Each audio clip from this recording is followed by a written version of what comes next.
cinnamon, so sweet. Little girls double dutch on the concrete. Maybe sometimes we got it wrong, but it's alright. The more things seem to change, the more they stay. Dans cette maison, loin du tumulte, je me suis posé pour faire ce que j'aime le plus au monde, des rencontres. Pour découvrir des itinéraires inspirants, À Gare de l'Est, je demandais où était le métro en bégayant. Et il m'a dit il est là. Mais j'ai trouvé ça tellement vexant, humiliant. En sixième, c'est là qu'on a commencé à se moquer de moi à l'école. J'étais avec un père très autoritaire. Dès que je commençais à parler, il me criait dessus pour dire que j'étais une bonne à rien. nos invités sont la preuve qu'un espoir est toujours permis. Chacun à leur manière, ils ont surmonté les obstacles de la vie. Comment? C'est justement ce qu'ils ont décidé de partager avec nous. Je ne l'ai toujours pas accepté, mais j'apprends de mieux en mieux à vivre avec. Je mets un sourire, voilà, pour dire c'est pas grave, c'est un bégaiement et finalement j'ai pu l'accepter. Une occasion pour chacun d'entre nous de partager mille et une vies.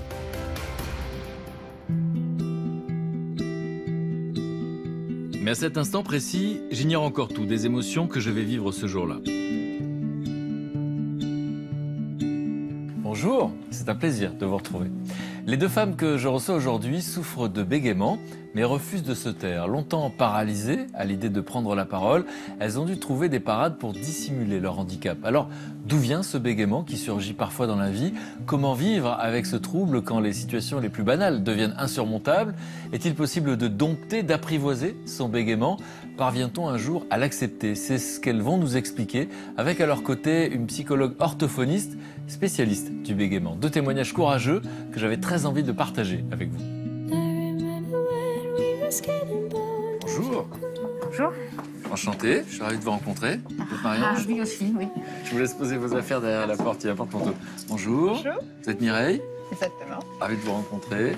Bonjour Frédéric. Marie-Noël. Enchantée. Merci d'être là. Je vous laisse poser vos affaires. Et merci de venir parler à la télévision, parce que parler, ça a été quelque chose de très compliqué dans votre vie Oui, tout à auparavant. fait. Donc c'est un défi aujourd'hui. Oui, un énorme défi. Merci d'être là. Venez dans le salon. Someone should have told you that you'd always have a place to go. Soyez les bienvenus, je vous laisse vous installer. Alors il y a du jus de fruits, thé, café, jus de pamplemousse, jus de pomme. Allez-y. Alors merci d'être là pour parler d'un sujet important. On dit qu'il y a plus de 600 000 personnes en France qui pourraient souffrir de bégaiement. Beaucoup de personnes qui s'ignorent aussi et qui ont du mal à l'admettre, qui minimisent peut-être, qui en tout cas ne vont pas consulter. On va voir dans votre histoire quelle place a le bégaiement dans votre vie. Je crois que l'une et l'autre, alors que vous ne vous connaissiez pas avant de venir, Non, vous lui donnez un petit nom en fait. Vous l'appelez comment? Alors moi, j'ai repris l'image d'une orthophoniste qui disait que le bégaiement, c'était un monstre. Et c'est vraiment ça, parce que ça attaque la personnalité, ça empêche d'être soi-même. Et puis, ce bégaiement, il croît quand on le cache. Il prend toute la place quand on le cache. Or, quand on le montre à la lumière, il décroît. Extraordinaire. On va voir avec Mireille, la psychologue orthophoniste, si elle est d'accord avec ça. Mais dans votre cas, c'est apparu quand vous aviez 15 ans. C'est ça. Et on va voir où vous en êtes aujourd'hui, parce que vous êtes dans une phase d'acceptation. Oui, Et c'est ce qui vous permet de dire ce que vous êtes en train de dire. absolument. C'est qu'il y a eu des périodes plus compliquées que d'autres. Oui. Et aujourd'hui, donc, vous diriez que vous le maîtrisez, vous le domptez, vous l'avez accepté, vous l'avez apprivoisé. Tout ça à la fois. Et donc, vous nous direz, parce qu'effectivement, il y a ce qui se passe là-dedans, et puis il y a aussi des techniques. Oui, tout à fait. Oui. Il y a une technique qui s'appelle l'érasme, qui permet de ne pas prononcer la première syllabe et d'enchaîner directement sur le deuxième son. Donc, par exemple, à la place de dire papa, on va dire papa. Et donc ça permet quand on bloque quand on sait qu'on va bloquer sur la première syllabe, de passer à la deuxième. D'accord, c'est une des techniques qui nous permet à nous, en tout cas, d'avoir le sentiment que vous maîtrisez ça. Parce que si vous n'en parliez pas, on ne remarquerait pas forcément tout de suite. Oui, moi je le sens. D'accord. En revanche, oui. Vous le sentez à l'intérieur. Oui, que je Marion, c'est une autre histoire, une autre situation. Oui, tout Dans à votre cas, ça a commencé dans l'enfance. Oui, depuis que j'ai commencé à parler, à 3 ans. Et vous avez, donc là on parle de monstre, vous avez un autre nom pour parler du bégaiement? C'est la bête noire qui a été une bête noire dans mon enfance, dans mon adolescence, et qu'il est encore aujourd'hui, puisque je n'accepte vraiment pas du tout mon bégaiement. Pourtant, j'ai appris à le maîtriser avec une technique, et c'est l'allongement des syllabes. C'est ce que je maîtrise le plus. D'accord, mais en tout cas, la différence, effectivement, et il y aura, évidemment, chaque vie est singulière, mais la principale différence aujourd'hui dans votre vie, c'est que vous dites spontanément, hein, en montrant Marie-Noël, moi, je suis pas encore dans l'acceptation. Moi, je rêve que ça disparaisse. Oui, absolument. Je voulais également qu'il disparaisse au tout début, que j'ai consulté une orthophoniste. Je voulais qu'elle ait une baguette magique et que en 2-3 mouvements, ce soit fini. Et puis en fait, je me suis rendu compte que ça fonctionne pas comme ça.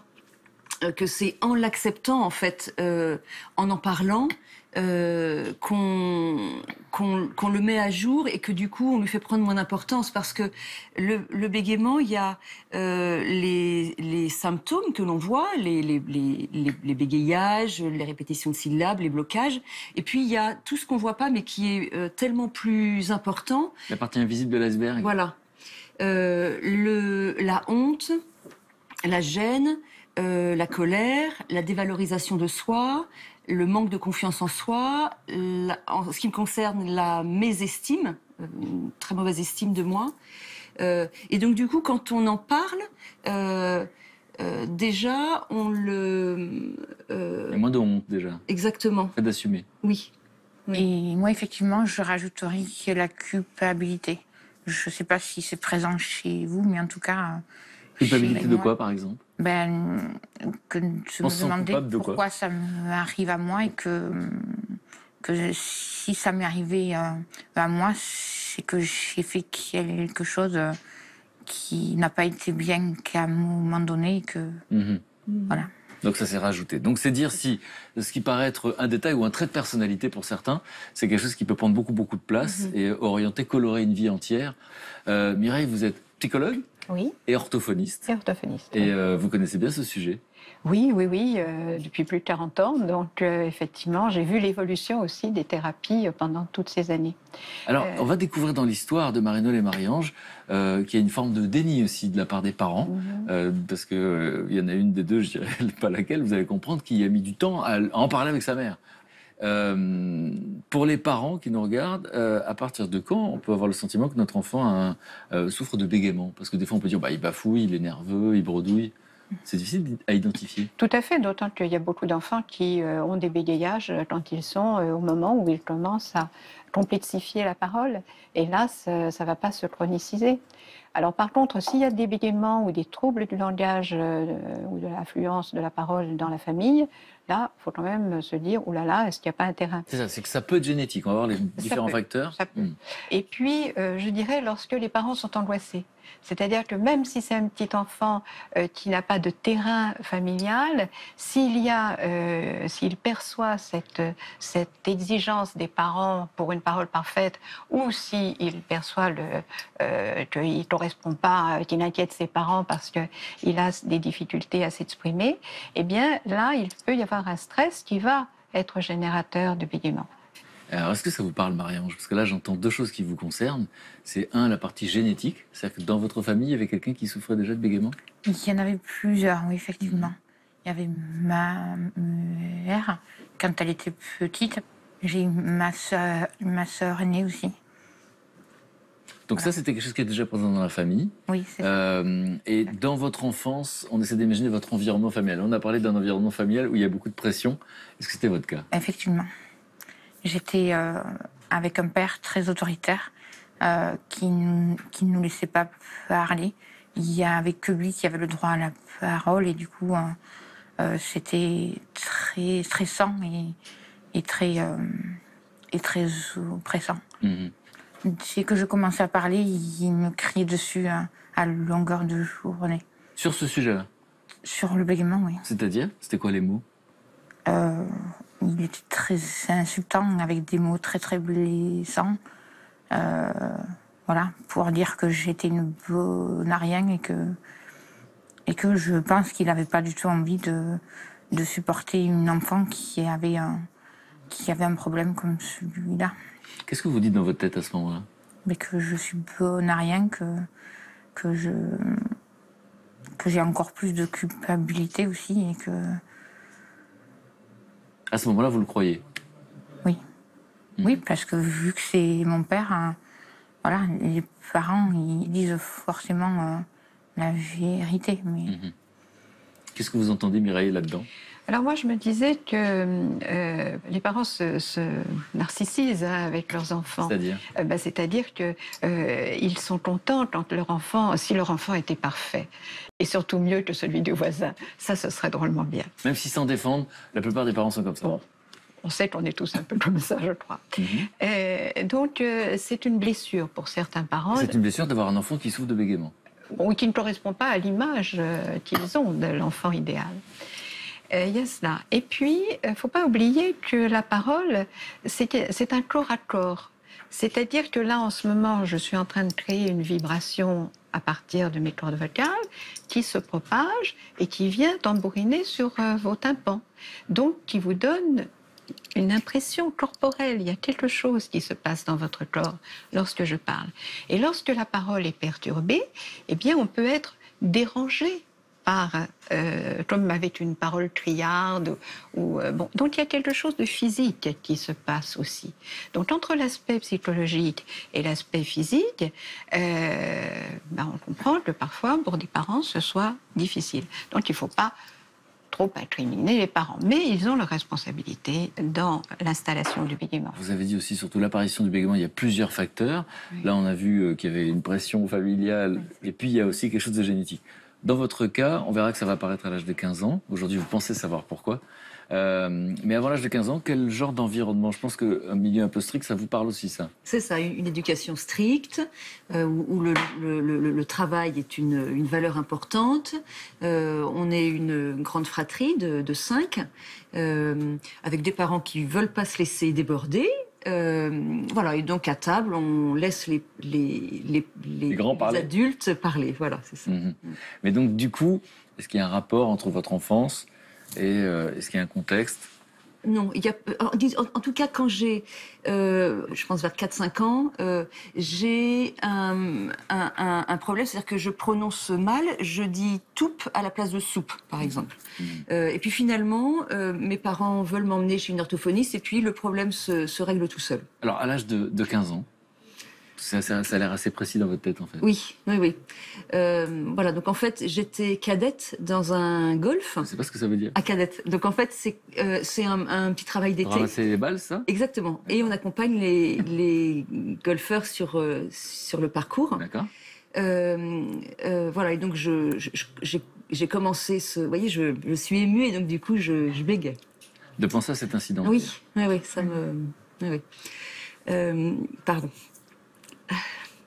Parce qu'en plus, c'est aujourd'hui, en tant qu'adulte, que vous faites le lien entre les deux, entre l'événement que vous allez raconter et le bégaiement. À ce moment-là, ça apparaît dans votre vie, vous ne faites pas le rapport? À ce moment-là, non, je ne fais pas du tout le rapport. Et c'est après, en fait, que j'ai fait le lien entre ce bégaiement, l'apparition de ce bégaiement, et puis cet événement que j'ai vécu comme traumatisant. Donc, en fait, un golfeur...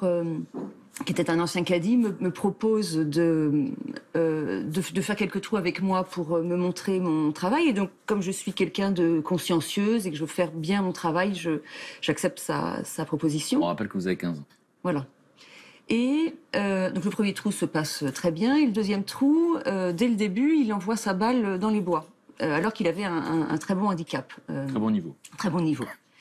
Et donc on cherche la balle tous les deux, et donc je la trouve, et donc je lui dis qu'elle est là, et puis il s'approche de moi, il met ses deux mains sur mon dos, voilà, et donc moi j'ai extrêmement peur, Et voilà. Et donc il me dit mais je voulais pas te faire peur, je voulais juste t'embrasser. Et je lui dis écoute, on en parle plus. Effectivement, on n'a plus parlé et j'ai continué. Ni à lui, ni à personne. Et c'est ça, pendant 15 ans. Voilà. Mais en revanche, je date mon bégaiement de cette période-là. Et puis, suite à cet événement, j'ai pris 10 kilos le mois suivant. De manière aussi forte que ça aussi. Oui, tout à fait. Oui, et je pense que c'était une façon, en fait, de m'enrober physiquement pour éloigner la jante masculine. Mais ça, je l'ai compris bien après. Et le bégaiement, dont vous dites j'ai pris 10 kilos dans le mois suivant, et le bégaiement est apparu dans cette période. Oui. Je me rends compte de l'intérieur que je n'arrive pas à parler, que je n'arrive pas toujours à parler, à dire ce que je veux. Je suis bloquée au niveau de la gorge. Je suis très crispée au niveau du ventre. Et puis, je ne peux pas dire ce que je veux. Je ne peux pas intervenir quand je veux. À 17 ans, vous faites de l'accordéon. Pourquoi c'est important dans votre histoire? En fait, depuis toute petite, quand je jouais, je disais les notes dans ma tête. Voilà, c'était vraiment naturel. Elles me disaient leur nom, en fait, que je répétais. Et en fait, à peu près vers 17 ans, j'ai commencé à avoir des blocages quand je jouais de l'accordéon. Mes doigts bloquaient. Je n'arrivais plus à jouer. Et vous faites un parallèle avec le bégaiement de la parole? Vous avez la sensation que c'est la même mécanique, c'est-à-dire qu'il y a un blocage. Un blocage. Et les notes, du coup, qui venaient naturellement, là, elles venaient moins. Elles venaient plus du tout. Je bégayais dans ma tête, en fait. Ce qui est assez étonnant. Hein. Oui, alors, ce que décrit Marie-Noëlle sur les bégaiements moteurs, on pourrait dire, c'est effectivement quelque chose qu'on ne rencontre pas très souvent, mais il y a vraiment quelque chose au niveau de la pensée et au niveau du geste qui peut être associé au bégaiement. Et dans le cas de Marie-Noëlle, le facteur déclencheur, qui est quelque chose de psychologique, une peur, d'accord, une charge émotionnelle très forte.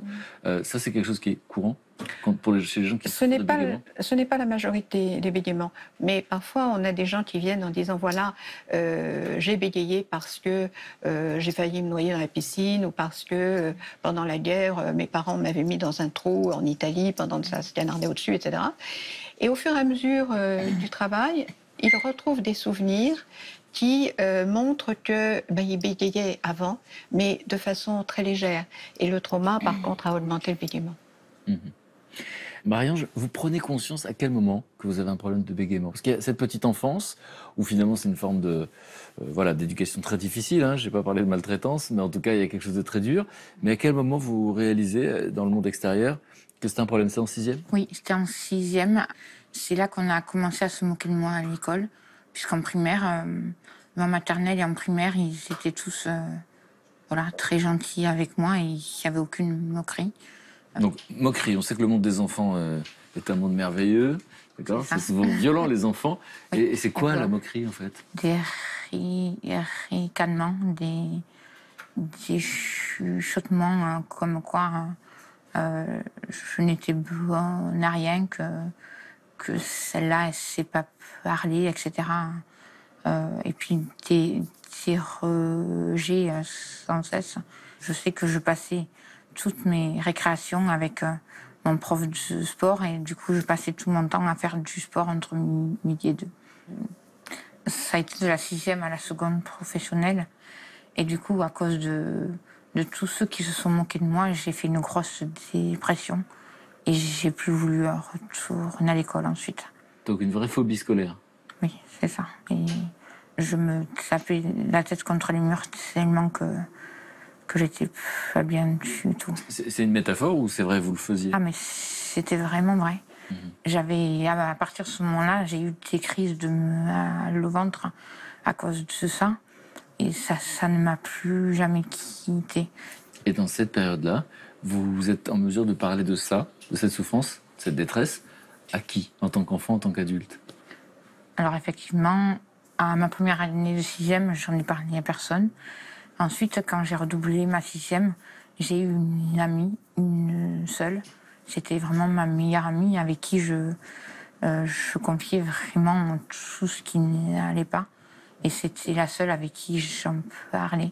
Effectivement, avec certains professeurs aussi en qui j'avais confiance, je leur en avais parlé aussi. C'est quoi les mots que vous entendiez? Il y avait des choses qui ressemblaient à du réconfort?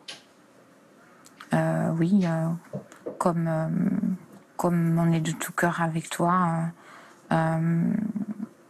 c'est pas si grave, on t'aidera à aller mieux, voilà, etc. Et en famille, vous en parlez? Non, malheureusement non. Pourquoi?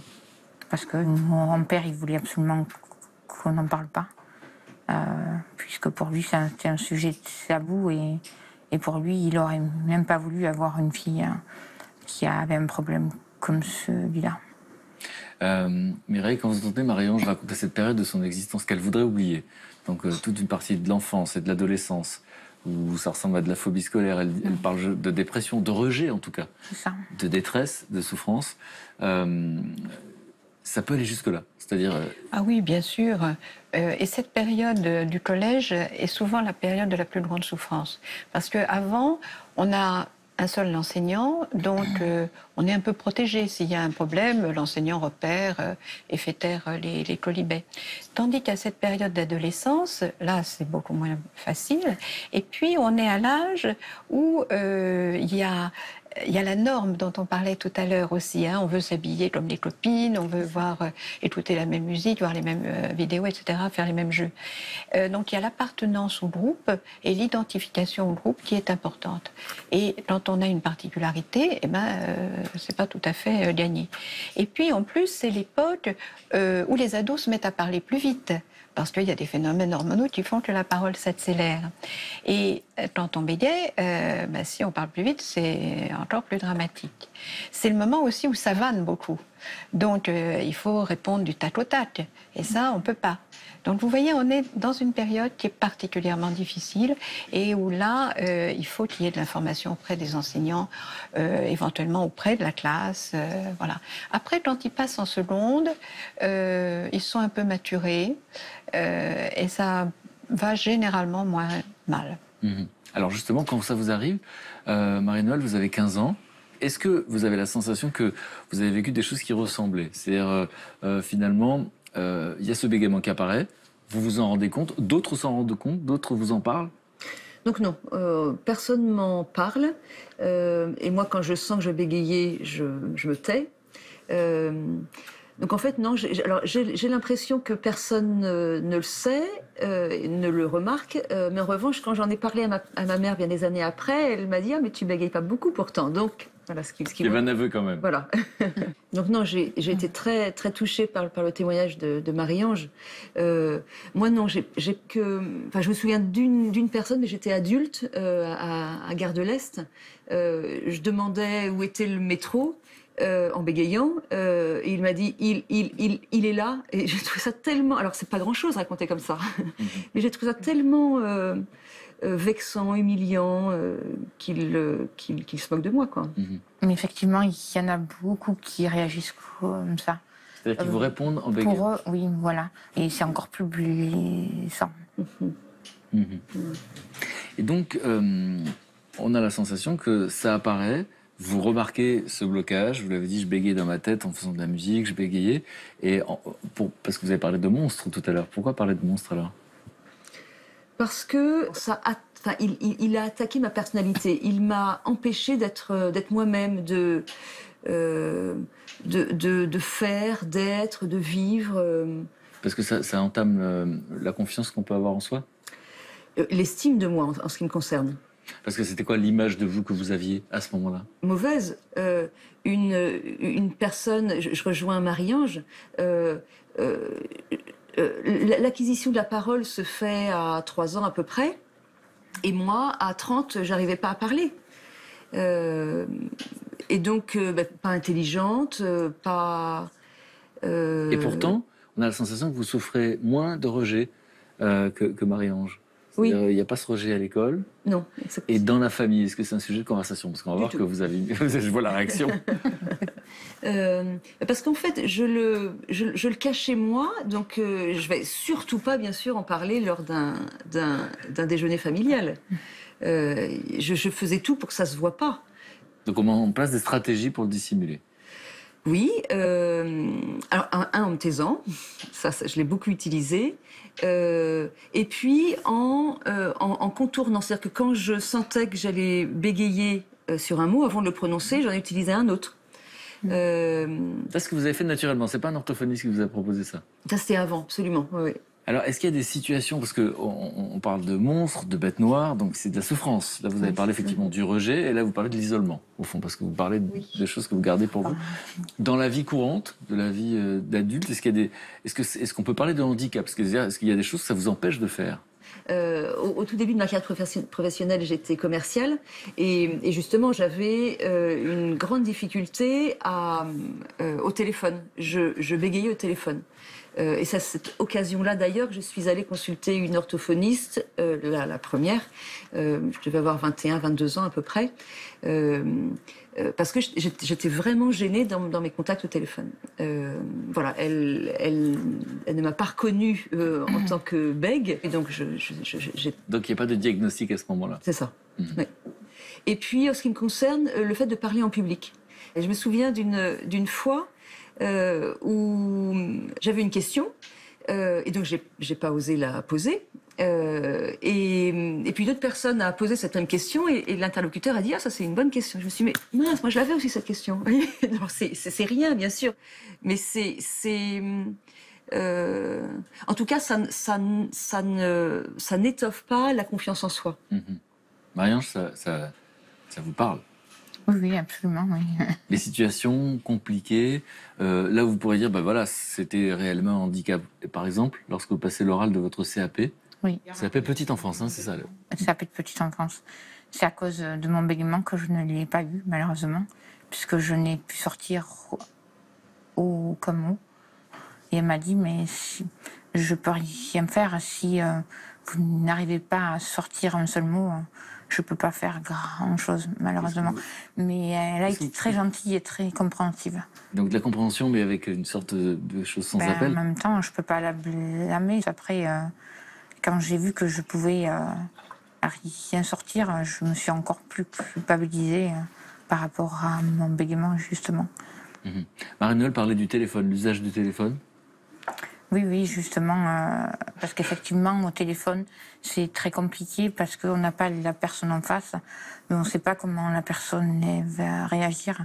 On s'imagine qu'elle va avoir des pensées très négatives sur moi.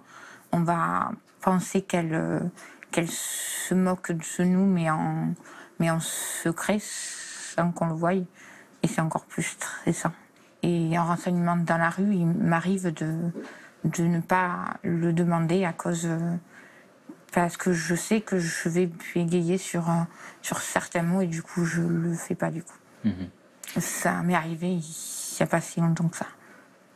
Mireille, dans les deux cas, on parle de rejet et de problèmes d'estime de soi. Pourquoi ça pose un problème d'estime de soi ? Parce qu'on n'est pas justement comme on voudrait être ou comme les autres voudraient nous voir. Donc à partir de ce moment-là, on s'aime moins. On ne se sent pas à la hauteur. Et puis il y a toutes ces situations qui s'accumulent, qui font trace dans l'émotion et qui viennent encore compliquer au fur et à mesure où on avance dans la vie. Ceci étant, je pense que c'est plus compliqué. Il y a quelque chose qu'on n'a pas abordé qui est l'aspect aléatoire du bégaiement. C'est-à-dire que c'est pas tout le temps ? C'est pas tout le temps. Sauf certains cas où, au contraire, il y a des bégaiements très sévères qui, là, sont permanents. Et ce que je vois, c'est que les gens qui ont un bégaiement très très sévère, là c'est un véritable handicap social, on pourrait penser, eh bien finalement, la majorité s'en tirerait presque mieux parce qu'ils n'ont pas une épée de Damoclès sur la tête qui fasse qu'on ne sait jamais si la parole va être fluente ou pas. Eux, ils ont été obligés de s'adapter. Et ce que j'ai souvent remarqué, c'est que la souffrance n'était pas proportionnelle à ce que l'on entendait ou voyait du bégaiement. Parce que, comme tu disais, Marie-Noëlle, hein, il y a parfois, on sent le bégaiement, mais on a des techniques qui font qu'on passe en plus tranquillement. Quoi. Vous avez la sensation que c'était aléatoire pour vous ? Le bégaiement, oui. Il y avait des périodes. Oui. Et donc vous aviez cette épée de Damoclès. Oui. Moi, les périodes de stress, de fatigue, et plutôt en famille, je bégayais plus. Ouais. En famille. Oui, c'est étonnant, hein. Non, je ne porte pas de jugement. Ça vous étonne? Non, c'est pas étonnant. C'est pas toujours le cas, hein. Parfois c'est l'inverse, bien sûr. Mais c'est pas forcément parce qu'on a une famille stricte. Ça peut être aussi parce que tout simplement on se laisse aller. C'est ça. Donc on se surveille moins, on utilise moins les techniques de fluence, on parle plus volontiers. Et donc là, il y a plus d'achoppement. C'est exactement ça, oui. J'ai une famille tout à fait charmante. Et c'est vraiment parce que je contrôle moins, en fait, que je bégaye plus. Alors, je suis obligé de vous poser la question. Est-ce que ça, on a vu que ça a un rapport avec l'estime de soi, est-ce que ça a eu une conséquence, on a vu dans la vie professionnelle, dans la vie de tous les jours, dans la vie sentimentale? Moi, personnellement, pas du tout. Les adultes, au contraire des adolescents et des enfants, ils sont très compréhensifs. J'ai eu qu'une seule fois une personne qui n'a pas voulu de moi parce que je bégayais. Comment vous le savez? Parce qu'il me l'a dit. Donc il est parti et j'ai plus jamais entendu parler de lui. Mais ça a été très très dur, hein. Je me suis dit, mais je suis bonne à rien. Effectivement, mon bégaiement, c'est une catastrophe. Il y a même une personne qui ne veut pas de moi à cause de ça. Dans votre vie sentimentale, vous avez la sensation que ça a eu une influence? Oui, parce que je voulais me montrer parfaite sous un beau jour, et donc du coup, comme je bégayais et que je voulais pas le montrer, je me suis réfugiée dans le travail. Comme ça, c'est une bonne façon de pas faire de rencontres et de pas s'exposer. C'était l'évitement que vous avez choisi. Exactement. D'accord. Oui, tout à fait. Et maintenant, c'est résolu.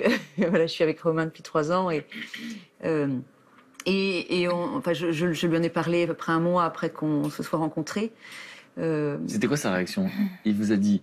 C'est-à-dire que c'est pas lui qui vous en a parlé, c'est vous qui lui en avez parlé, par exemple? Oui. En fait, ça a été un non-événement. Mais est-ce qu'il vous a dit « je ne vois pas de quoi tu parles » ou « oui, bien sûr, mais enfin, je vois pas où est le sujet » Il m'a dit « mais je remarque même pas quand tu bégais. Mais comme mes amis me disaient tu bégais pas, en fait, tu cherches tes mots. » Et minimiser. Voilà. En tout cas, j'étais suffisamment à l'aise avec lui pour lui en parler de suite et que ce soit pas tabou. Et puis parce que je voulais être moi, tout entière. Vous aviez déjà entamé un travail à ce moment-là? Tout à fait. Oui. J'aurais été incapable de le faire avant, ça. C'est-à-dire qu'avec la même personne, visiblement bienveillante, vous auriez eu une autre attitude? Je pense que la rencontre ne se serait pas faite, tout simplement. Réaction, Mireille, là-dessus? Oui, ça montre bien aussi combien on est autre chose que quelqu'un qui bégaye. Et ça marche pour tout le reste. Et ça marche pour tout le reste, bien sûr. Et une des premières choses que je repère chez les gens qui viennent me voir, c'est s'ils disent « je suis bègue » ou « je bégaye ». Parce que c'est pas du tout la même chose. Attendez, pardon, est-ce que vous voyez la différence?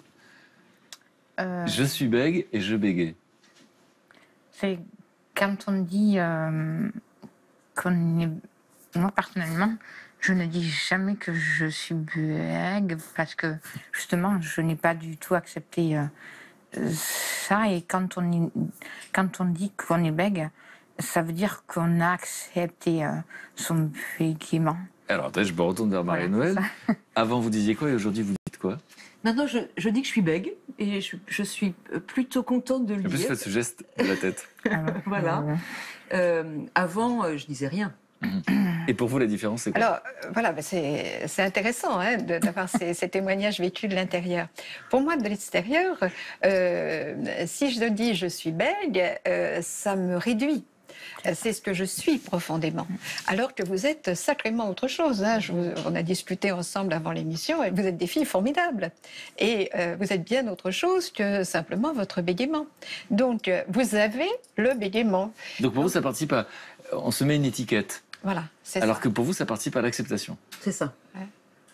Oui. Alors ce qu'il faut, c'est que quand on parle de monstres, de bêtes noires, et on s'habitue comme ça, et il y a plein de stratégies physiologiques qui se mettent en place pour essayer de se comporter dans toutes les situations, mais il peut y avoir aussi des sensations physiques. Oui, moi, en ce qui me concerne, donc j'ai ma gorge qui se bloque, et je sens mes cordes vocales, elles se fatiguent, ça me fait mal. Puis au niveau du ventre, je suis crispée au niveau du ventre. Au moment où ça se produit. Oui. D'accord, c'est pas avant une prise de parole en public ou c'est pas la manifestation du trac. Non, la crispation du ventre, c'est quand je bégaye. Et le mal dans les cordes vocales, c'est après avoir parlé. Où je suis fatiguée, en fait. Ça m'a demandé des efforts. Vous, Marie-Ange, il y a quelque chose de physique qui se produit? On va dire que c'est une douleur au ventre, on va dire. Dans quelle situation? En situation de stress, quand je vais soit parler en public, soit parler avec des gens que je connais pas, ou soit avec des gens en qui je n'ai pas confiance et avec qui je ne me sens pas bien du tout. Voilà. Mireille, bon, il y a un rapport évidemment entre nos pensées et notre corps. Et donc là, le stress, la peur du rejet, la peur d'être humilié, etc., ça va provoquer des choses dans le corps. Bien sûr, il va y avoir des réactions physiologiques. Et votre intervention pour le tract était très intéressante parce qu'effectivement, il y a beaucoup de manifestations qu'on retrouve quand on est dans l'émotion. Hein. Le diaphragme, le plexus solaire, les constrictions laryngées. Vous n'avez pas parlé des battements cardiaques, mais je pense que ça doit arriver. Hein. Mais effectivement, j'aurais pu en parler. On a des choses comme ça qui se retrouvent dans l'émotion tout simplement. Et on peut comprendre que si on a expérimenté toutes ces situations pénibles dont on parlait tout à l'heure, eh bien, on a mémorisé aussi, notre corps a mémorisé toute la charge émotionnelle qui allait avec. Alors, avant de voir comment ça s'est passé, comment vous êtes passé dans la phase d'acceptation, quel travail on peut faire avec un orthophoniste ou un psychologue, enfin, ce que vous avez choisi de mettre en place, qu'est-ce que vous aviez naturellement mis en place, finalement, dans vos vies pour vivre avec ça? Donc, vous disiez se taire, et ensuite, dans juste purement des techniques inventées par vous-même, il y avait quoi pour pouvoir parler? C'est d'utiliser un synonyme. C'est ça. Oui. L'évitement de mots, avec un beau bégaiement. Alors ça, c'est intéressant, quand vous dites avec un beau bégaiement, c'est-à-dire que vous soulignez vous-même, vous le soulignez vous-même. Oui. Et ça fait partie des nouvelles techniques que vous utilisez. Exactement, oui. Le fait de dédramatiser et de le verbaliser quand je bégaye. Avec un sourire. Oui, c'est dire, j'en ai pris conscience. 2, je rassure mon interlocuteur pour dire que c'est un bégaiement et c'est juste ça et c'est pas plus que ça, c'est pas moins que ça non plus. Et du coup, moi, ça me fait baisser la pression. Je mets un sourire, voilà, pour dire c'est pas grave, c'est un bégaiement et finalement je reste en communication avec l'autre et puis après je peux repartir. Donc ça, c'est le travail effectivement que vous avez fait depuis. Et avant ce travail, il y avait aussi une technique que vous avez remarqué qui fonctionnait pour vous, c'était de couper la parole. Oui. C'est-à-dire, qu'est-ce qui se passait là? Alors, en fait, et ça m'arrive encore malheureusement, c'est-à-dire que quand je sens que, je sais pas, je suis dans une réunion par exemple, et je sens que là, je vais pouvoir parler, alors qu'à un autre moment, je vais bégayer, du coup, je vais être amenée à couper la parole. Prenez le créneau. Voilà, c'est exactement ça. Comme s'il y avait un créneau à prendre et qu'il est là et quelqu'un parle, tant pis, je le fais là parce que ça... Les regards sont pas sur vous. C'est ça. Mais c'est incroyable parce que c'est un instinct qui vous a fait imaginer ce genre de stratégie. C'est ça. Oui. Et pour ne pas buter, avant de voir quel travail vous avez fait, il y avait quelque chose qui s'était mis en place naturellement? Effectivement, il n'y avait pas grand-chose. Je vais rejoindre Marie-Noël en disant que c'est de se taire également, d'éviter le mot qu'on voulait dire, effectivement, d'en dire un autre. Moi, je prenais une technique qui marchait bien, c'est de suivre ma parole avec le battement de ma main sur ma jambe, par exemple. Et ça consiste en quoi? C'est chaque syllabe? Oui, chaque syllabe qui peut aider à ralentir la parole et d'avoir une fluidité un peu plus calme et un peu plus apaisée. Alors, on verra effectivement comment le corps médical vous a aidé. Est-ce que, Mireille, vous, dans ces techniques homemade, c'est-à-dire fait maison, il y a des choses qui existent vraiment dans les techniques proposées?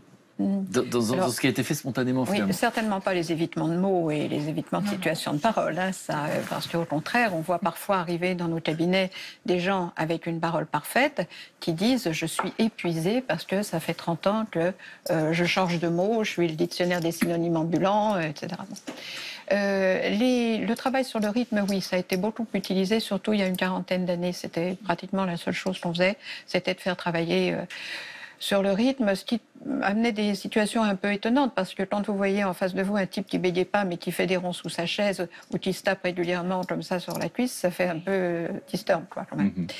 Ce qui est parfois utilisé chez les petits, ce sont des décharges motrices, c'est-à-dire des enfants qui vont donner un coup de pied, comme une espèce d'élan, comme ça.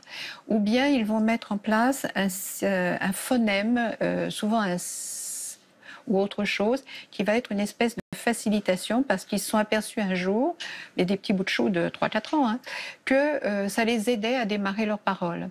Et donc, ils vont mettre plein de sons parasites, ou bien utiliser, ça on le trouve aussi chez l'adulte, des bombins ou des mets, ou quelque chose comme ça qui va faire élan. Ils vont aider à déclencher. Ouais. Effectivement, j'ai un ami qui m'a raconté qu'enfant, il passe son temps à faire ça c'est ça. pour se déclencher. Ouais. Oui, ça me donne Ça vous a parlé oui. aussi? Oui, oui. Et effectivement, quand elle me l'a parlé du coup de pied, c'est effectivement, je l'ai souvent utilisé aussi. Alors, à 21 ans, vous voyez une orthophoniste qui ne diagnostique pas votre bégaiement, et donc vous prenez les choses en main à nouveau à 30 ans. Alors en fait, quand je suis partie en mission humanitaire pendant quasiment 6 ans, et mon bégaiement, il m'a pas ennuyé. Il devient accessoire à ce moment-là? Absolument, il est resté à sa juste place. Il m'a pas empêché de faire, de vivre pendant toutes ces années. Mais en revanche, quand je rentre, donc à 29 ans, je reprends des études et je me retrouve sur les bancs de la fac. Avec des étudiants qui sont en formation initiale, donc qui sont plus jeunes que moi. Et j'ai une étudiante qui est à une place de moi, qui a un Tipex, et j'ose pas lui demander... Donc, le produit blanc là pour corriger Voilà, les fautes. exactement. Et j'ose pas lui demander parce que je sais que je vais bégayer. Et donc j'en parle à ma sœur, Patricia, qui me dit « mais il faut que tu fasses quelque chose là, parce que là c'est quand même ennuyeux que ça t'empêche de faire ». Et quelques mois plus tard, je tombe sur une émission de télé où les coordonnées de l'association Parole Bégaiement... C'est ça, je discute avec Jean-Luc Delarue. Exactement, oui, tout à fait. Où les coordonnées de l'association Parole Bégaiement sont données. Donc je les prends en note, j'appelle. Et donc là, on me donne les coordonnées d'une orthophoniste, Anne-Marie Simon, et qui me reçoit très rapidement, dans les 10 jours, elle m'a reçue. Et elle me dit « mais oui, vous êtes bègue ». Donc déjà, c'est une première... Un soulagement d'être reconnue en tant que bègue et de me dire bon, on va pouvoir faire quelque chose. On a identifié le problème, donc on va pouvoir y travailler. C'est ça. Et donc en fait, le travail s'est déroulé en plusieurs phases. Première phase, ça a été donc les séances d'orthophonie avec Anne-Marie Simon, une fois par semaine, pendant 2 ans et demi. Donc là, on travaille sur la psychologie ou sur les techniques? Alors, il y a les techniques. Et puis, il y a, pour ma part, une compréhension de ce qu'est le trouble, de ce qu'est le bégaiement. Donc, du coup, je lis beaucoup. Qu'est-ce que vous comprenez? Que c'est un trouble de la communication, que, en principe, alors ça ne marche pas pour moi, parce que moi, je bégaye seule, mais en principe, quand on est seul et qu'on parle, on ne bégaye pas. Moi, j'ai fait le test et je bégaye seule aussi. Effectivement, je confirme. Vous confirmez? Ouais. Mais ça vous étonne, ça, Mireille?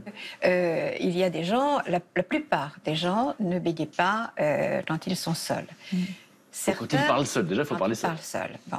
Mais parfois, ils peuvent bégayer s'ils se parlent dans le miroir. De la même façon que beaucoup de gens ne bégayent pas quand ils parlent à leur animal favori. D'autres gens ne bégayent pas quand ils parlent avec des enfants, mais avec des adultes. Confirmez. Ah oui, je confirme, quand je parle avec mon chat ou avec mes enfants, j'ai aucun problème. Mais il y a aussi des gens qui bégayent dans toutes les situations, même quand ils se disent « Ah zut, j'ai renversé mon verre ». Donc, le chat ou les enfants, ça veut dire que c'est quand il n'y a pas de jugement. Oui, parce que mes enfants, ils ne sont pas là pour me juger. D'ailleurs, elles ne m'ont jamais jugé. Ils ont 6 ans maintenant, c'est ça? Jamais, oui. Et les jumeaux? C'est des jumelles, oui. Et ils ont été victimes de bégaiement à un moment donné. Oui, c'est ça. Elles ont été suivies par une orthophoniste pendant 1 an. Et aujourd'hui, comment ça va? Ça va encore, il y a des petites répétitions de mots quand elles veulent parler un peu trop vite ou si elles ont beaucoup de choses à dire à la fois, mais sinon ça va en général. Et donc on disait le travail que vous avez mis en place, donc il y avait quelque chose de psychologique d'abord dans la compréhension. Oui. Donc, vous avez compris que c'était quelque chose qui avait un rapport avec la communication. Oui. Le fait de comprendre ça vous a apporté quoi? En fait, j'ai eu besoin de comprendre ce qu'était le bégaiement pour mieux l'apprivoiser, en fait. Faire avec, le laisser à sa juste place. Et du coup, être bienveillante quand il y a un bégayage qui arrive, de dire ok, voilà, très bien, il est là, maintenant on passe à autre chose et je continue à parler. Vous voyez, donc dans ce sens-là. Avec cette jolie phrase que j'aime, c'est un beau bégaiement. C'est vous qui le dites, avant même que qui que ce soit le dise. Ça vous fait... J'aurais jamais dit un truc pareil, moi. C'est-à-dire? Parce que pour moi, un bégaiement, ce n'est pas beau, c'est tout le contraire. Comme on le répète depuis le départ, c'est une bête noire, c'est un monstre. C'est certainement pas joli et beau. Là, je vous laisse échanger.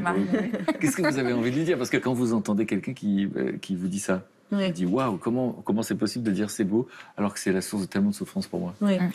En fait, quand je dis c'est un beau bégaiement, ça veut dire que il a été plein et entier ce bégaiement. C'est pas un petit bégaiement de rien du tout avec un petit blocage. Ça a été un vrai blocage ou une vraie répétition de mots, voilà, et qu'il était bien construit. Vous voyez, c'est vraiment ça, quoi. Donc il y a quelque chose d'indulgent quand même dedans. C'est pas juste bon, c'est un gros. Vous auriez pu dire c'est un gros bégaiement. Non, dans beau, il y a quelque chose d'indulgent. Et de bienveillant. C'est une caractéristique, voilà, comme j'ai les yeux verts et que j'ai les cheveux un peu bouclés. Qu'est-ce que ça vous fait d'entendre ça? C'est-à-dire mettre le bégaiement à cette place-là. Vous vous dites aujourd'hui je suis pas encore prête. Non, pour moi pour moi je suis pas encore prête à l'accepter, c'est sûr. Il y a beaucoup de personnes qui me parlent qu'il faut l'accepter, mais j'y arrive pas pour l'instant. Ça a tellement été beaucoup de souffrance entre mon enfance et mon adolescence que je peux pas l'oublier. Et Mireille, vous qui êtes psychologue, comment vous aidez les gens à accepter? Alors, en ce qui concerne l'acceptation, ça ne se fait pas en un seul coup de cuillère à peau, hein, sinon vous l'auriez fait de plus belle lurette. Donc, c'est vraiment tout un travail sur soi, sur ce que l'on est. Et puis, que ce ne soit pas l'éléphant rose au milieu du salon. C'est-à-dire qu'il y a tellement d'autres choses dans la vie qui valent la peine, plutôt que de se focaliser sur le bégaiement. Et toute l'énergie que vous avez mise au long de votre vie à essayer de le camoufler, à essayer de passer en force, vous pouvez l'utiliser pour plein d'autres choses bien plus intéressantes et épanouissantes. Après, je sais que les autres, ils ne le perçoivent pas comme je le perçois moi. Beaucoup de monde de mon entourage me disent ton bégaiement, on s'en est même pas perçu, on savait même pas que tu avais un bégaiement. Et pourtant, vous êtes tourné vers, j'ai envie de dire, vers les autres, vous avez demandé de l'aide. Donc, à l'âge de 7 ans, vous voyez un orthophoniste? Oui, assez tôt, ouais. Et là, il se passe quoi? Mais rien, parce que j'étais beaucoup en CMP. Mais le problème, c'est qu'en CMP, les orthophonistes, elles sont pas spécialisées dans le bégaiement. Quand vous êtes en 6e à 11 ans, oui. Vous voyez un autre professionnel, quelqu'un pas spécialisé, mais qui va avoir beaucoup de tact, et qui va vous dire une phrase qui va vous marquer quand même. Ah oui, que ça sert à rien de continuer parce que mon bégaiement ne partira jamais. Est-ce que, parce qu'aujourd'hui vous êtes adulte, vous savez que cette personne n'y connaissait rien, oui. Et quand vous avez 11 ans, vous le prenez comment? Très mal. On a l'impression que tout va s'effondrer. Parce que même une spécialiste ne me soutient pas. C'est-à-dire que vous, à ce moment-là, vous ne savez pas qu'elle n'est pas spécialiste du bégaiement, mais elle est orthophoniste, elle a une plaque, et donc vous dites, si elle dit ça, c'est que ça vous condamne en fait à ce moment-là. Oui, c'est ça. Ça existe encore ça aujourd'hui? Des gens qui disent ça à des enfants? peut-être. On a envie que non, hein, Ouais, mais c'est On vrai. a envie que non, mais bon. En même temps, c'est pas totalement faux, parce que l'éradication totale du bégaiement, on ne sait jamais. Et donc 7 ans, 11 ans, 20 ans. À 20 ans, j'ai rencontré mon premier orthophoniste spécialisé dans le bégaiement. Vous le dites avec le sourire. Ah oui. Ah ben oui, parce que c'est grâce à lui que j'ai pu en arriver là aujourd'hui. Et il m'a beaucoup aidé à me dépasser, beaucoup pris confiance en moi. Et puis à l'époque, j'étais vraiment au fond du trou et il m'a beaucoup aidé à relever la tête. Et, Ça va passer par quoi pour ben, redonner le sourire? premièrement, il m'a aidé à apprendre beaucoup de techniques pour un peu plus maîtriser mon bégaiement. Par exemple? L'allongement de syllabes, on a beaucoup travaillé. Il m'a appris à me dépasser aussi. Il m'a fait participer à des conférences devant des centaines de personnes. Donc c'est presque un paradoxe Oui. à ce moment-là. C'est quelqu'un qui a du mal à s'exprimer qui va devoir s'exprimer devant plein de gens. Et quelqu'un qui a honte et pour qui c'est un sujet tabou qui va devoir l'assumer devant plein de gens. Oui, c'est ça.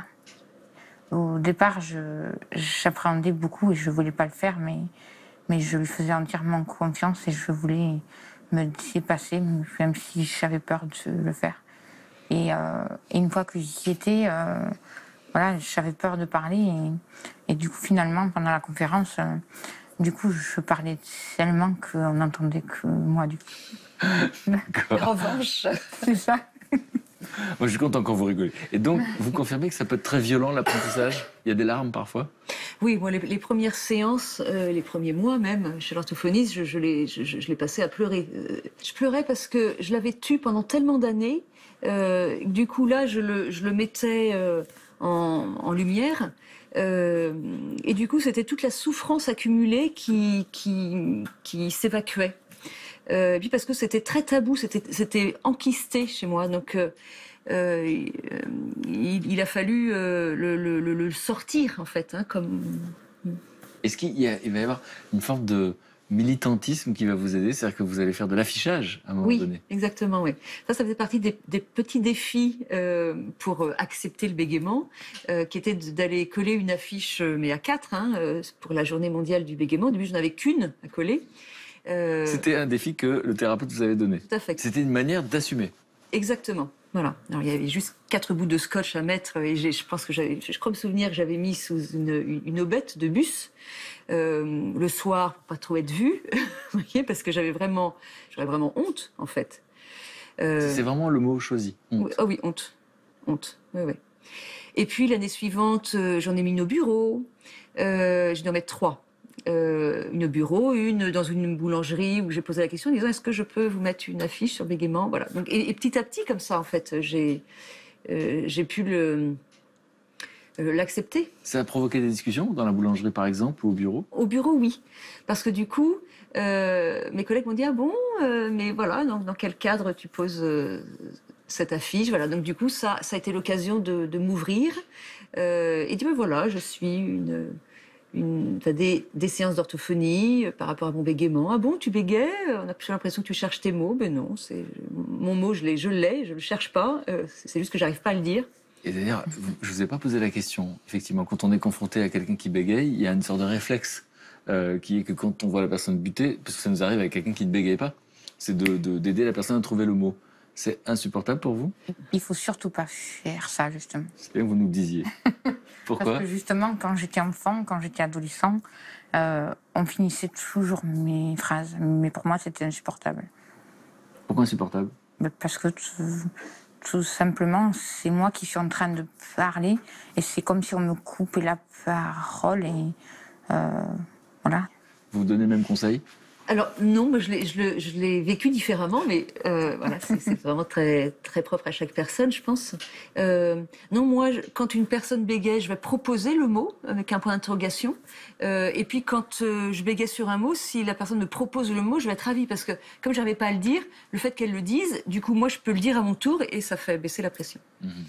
Et puis, il va y avoir l'apparition des groupes de parole. Oui. Dans votre vie, vous en avez vécu aussi? Oui, absolument. Et alors, parce qu'il y a Avec le mon thérapeute, le spécialiste, et puis le fait de rencontrer d'autres personnes qui ont vécu les mêmes types d'expériences, ou des expériences différentes, mais en tout cas des souffrances qui ressemblent. En quoi ça aide? Alors, moi, ça m'a aidé. Déjà, il m'a fallu un petit moment avant d'accepter. Vous osez y aller? Exactement. Accepter la proposition de l'orthophoniste parce que je voulais pas me confronter à d'autres personnes bègues. La peur du miroir, en fait. Hein. Et puis, donc 6 mois après avoir commencé les séances avec l'orthophoniste, je me suis sentie prête pour aller au groupe de parole qui était animé par 3 orthophonistes, dont la mienne. Et en fait, je me suis rendu compte à ce moment-là, comme tu disais Mireille, que la souffrance liée au bégaiement n'était pas proportionnelle au bégayage.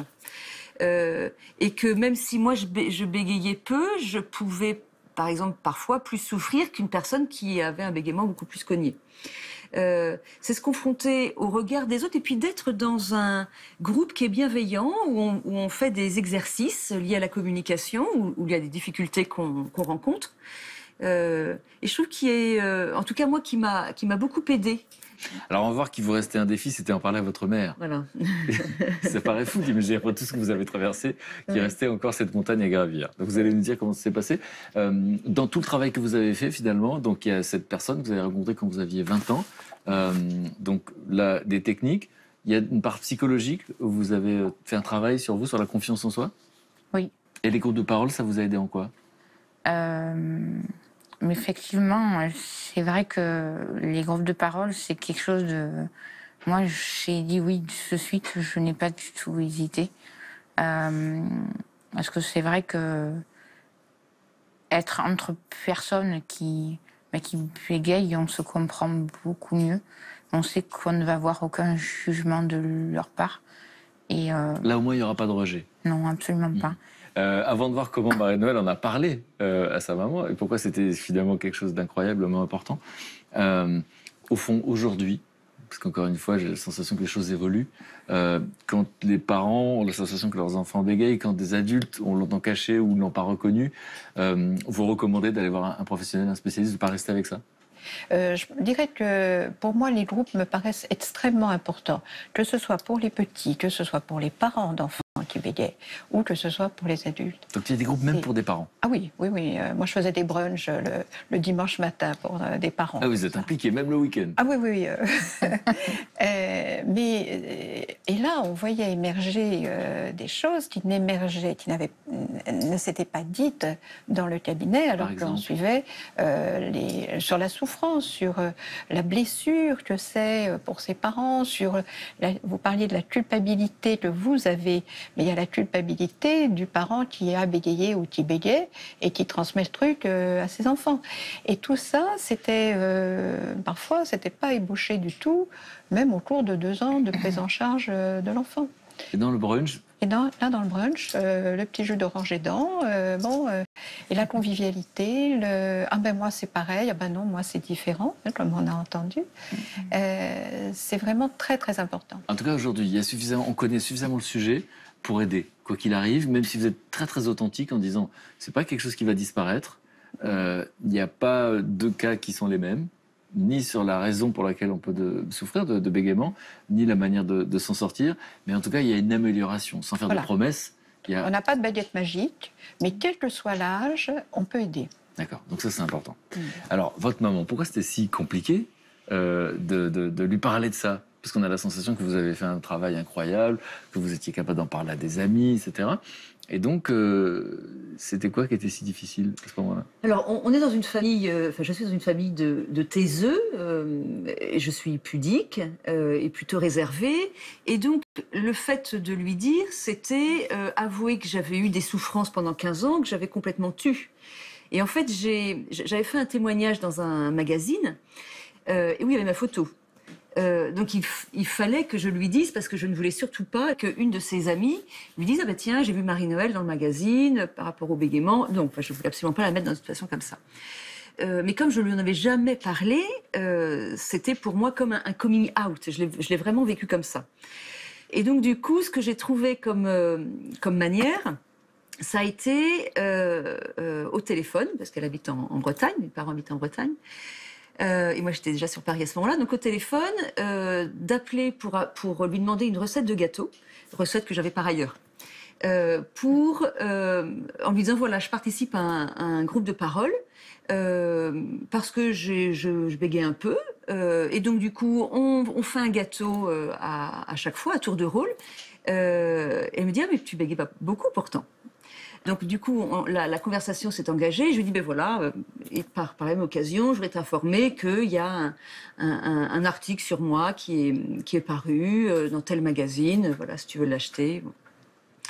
Et voilà, donc j'étais extrêmement soulagée d'avoir pu lui en parler. À placer le mot. Oui, d'être Parce qu'en fait, bègue. vous n'en parlez même pas, vous placez le mot. C'est ça. Et vous entendez le mot dans sa bouche. Voilà.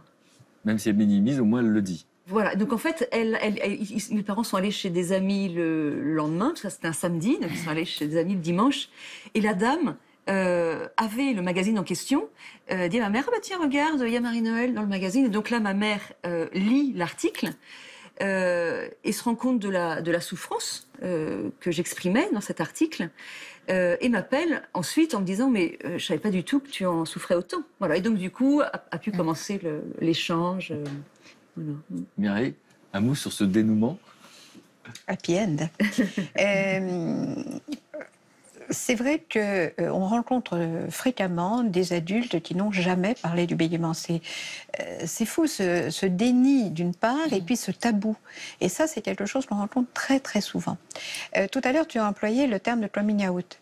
Moi, j'ai vu souvent dans ma clientèle des gens qui, à partir du moment où ils pouvaient parler de leur bégaiement, pouvaient aussi annoncer à leurs parents, faire leur coming out au niveau de leur sexualité. Et ça, c'est quelque chose qui m'a vraiment beaucoup frappée. Comme si d'un seul coup, la parole pouvait circuler. Aider l'acceptation. L'acceptation. Voilà. Et ça montre combien le bégaiement est quelque chose de vécu intensément et combien on protège aussi ses parents de quelque chose. On a du mal à s'affirmer soi-même, mais il y a peut-être aussi quelque chose de protéger ses parents. Qu'est-ce que vous aimeriez que je retienne de votre histoire? Bien que j'ai eu un bégaiement qui m'a fait beaucoup souffrir dans mon enfance, dans mon adolescence. C'est vrai, je ne l'ai toujours pas accepté, mais j'apprends de mieux en mieux à apprendre à vivre avec. Et la rencontre, le fait d'être ici ensemble, c'est quelque chose qui vous a particulièrement stressé? Oui, beaucoup. Et finalement, ça s'est passé comment? Je suis super contente parce que j'étais très stressée au départ et puis finalement, c'est allé tout seul après. Et je regrette pas de l'avoir fait finalement. Est-ce que vous trouvez que Marie-Noël est inspirante sur la question de l'acceptation?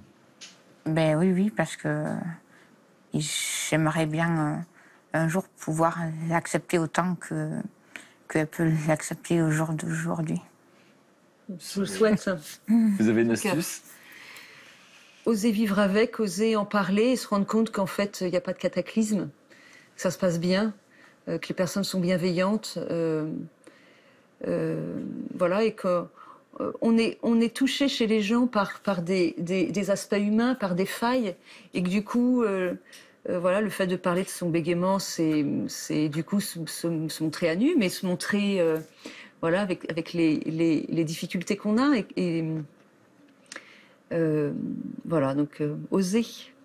Et vous, Mireille, quand vous rencontrez quelqu'un qui est dans la situation justement de Marie-Ange, où elle a fait beaucoup de travail, et elle dit il me reste encore cette étape de l'acceptation, à ce moment-là, c'est quoi les pistes de travail pour vous? D'être bienveillant pour toutes les petites filles qu'elle a été. Parce qu'on se dit que là, il y a des choses qui ne sont pas réparées. Et ça me donnerait vraiment envie de travailler sur ces périodes de l'enfance. Hein, oui, c'est ça. C'est un problème pour moi. Il manque on a employé beaucoup le mot de bienveillance. Hein, et on a envie de vous dire, soyez bienveillante pour vous aujourd'hui, mais soyez bienveillante pour tous ces âges de petites filles où ça a été difficile. C'est quelque chose comme ça. Et moi, je dirais que de travailler avec les personnes qui bégaient, ça m'a aussi apporté énormément. C'est-à-dire ? Et j'ai fait de très belles rencontres. Parce que, en tant que thérapeute, dans avec cette pathologie-là, on travaille avec ce que l'on est. Et pas uniquement avec des techniques. Et ça nous remet en question en permanence, puisque c'est certes un trouble moteur de l'affluence, mais c'est aussi un trouble de la relation, de la communication. Mmh. Et je sais que vous avez un défi, c'est de repasser cet oral. Oui, je suis en train de repasser mon CAP là. Et là, celui que vous aviez... Celui que je n'avais pas eu il y a quelque temps, j'ai décidé de le repasser au jour d'aujourd'hui. Ce sera quand ? Ça sera pas cette année, mais l'année après. Vous nous tenez au courant. Oui. Alors, je vous proposais d'écouter un témoignage qui va beaucoup vous intéresser, puisque vous nous expliquez qu'au fond, il y a des choses à surmonter, et puis il y a aussi une manière de s'accepter. Et il y a un homme qui a décidé d'en faire un film, qu'il a intitulé Bègue aimant. Il s'appelle Fabrice, et je vous propose d'écouter, on en parle juste après.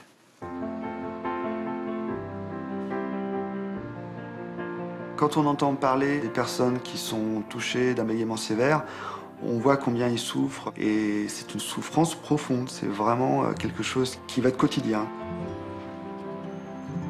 Je suis ce qu'on appelle un bègue masqué, c'est-à-dire qui fera tout en société pour masquer et pour pas qu'on devine que je suis bègue. Ça va passer par des changements de mots, par une réflexion, c'est-à-dire je vais faire mine de réfléchir. D'après mes parents, j'ai dû commencer à bégayer autour de 5-6 ans. Ça va plutôt se manifester lorsque je vais être en famille ou avec des personnes très proches. Je pense que je laisse tomber mes défenses et du coup, je suis beaucoup plus vulnérable. Je suis allé voir une orthophoniste il y a 4 ans parce que je voulais justement régler cette frustration que je pouvais avoir au sein de ma famille. C'est aussi avec le travail que j'ai fait que là je suis face à vous parce que c'est quelque chose que j'assumais pas du tout à une époque et je voulais pas en parler. J'ai commencé à réfléchir sur l'écriture d'un court-métrage sur une personne bègue. Après en avoir parlé justement avec mon orthophoniste et après avoir parlé avec des personnes qui faisaient partie du groupe dans lequel j'étais, où j'étais en présence de personnes bègues, mais bègues sévères souvent. Et j'entendais toutes les souffrances, justement, toutes les histoires qui pouvaient arriver à ces personnes-là et j'avais envie de les mettre en scène. Mon court-métrage raconte l'histoire de Mathias, qui est un jeune homme bègue et qui est très amoureux d'une collègue de travail et qui ne sait pas comment l'aborder. J'ai choisi en fait le prisme d'une rencontre amoureuse pour parler du bégaiement, vraiment parce que c'est une question qu'on nous pose souvent, mais alors comment ça se passe avec les filles si tu n'arrives pas à parler, si tu n'arrives pas à communiquer. Moi j'ai eu des petites copines qui m'ont expliqué qu'elles trouvaient ça très mignon. Bonjour, je m'appelle Mathias. Bonjour, je m'appelle Mathias. Les personnes que j'ai rencontrées au sein des groupes de parole m'ont inspiré plusieurs scènes. Il y avait une personne qui m'expliquait qu'elle ne commandait jamais la pizza qu'elle voulait, mais elle commandait la pizza qu'elle pouvait prononcer. Donc si elle voulait une 4 fromages, mais qu'elle ne pouvait pas prononcer le k de 4, elle va commander une margarita ou une reine, voilà, mais elle ne commandera pas la 4 fromages. Bonjour, je voudrais un croissant, s'il vous plaît. Merci. Bonjour, je voudrais un croissant, s'il vous plaît. À nous, qu'est-ce que ce sera Bonjour, je voudrais...